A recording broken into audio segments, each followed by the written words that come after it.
In the early 1900s, the Spanish artist Pablo Picasso was an up-and-coming young painter in Paris.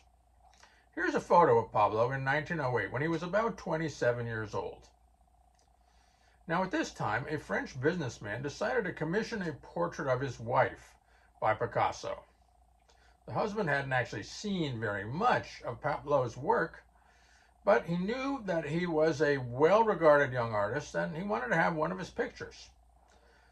So the wife came by a few times to pose at the studio, and then one evening the husband made an appointment to stop by himself and look at the work in progress. Well, the work in progress, of course, was a drastically cubist deconstruction of the wife's face.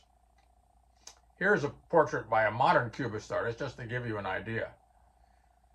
And after taking in this canvas for a couple of minutes, the husband turned to the artist and said, "Mr. Picasso, I know you're a very well-regarded painter, but I have to tell you, this doesn't look anything like my wife." So Pablo said, "Really? Tell me, what does your wife look like?" Well, kind of a hard question to answer, but the husband happened to have a snapshot of her in his wallet, so he brought out the picture and handed it to the artist. "Here, this is what she looks like."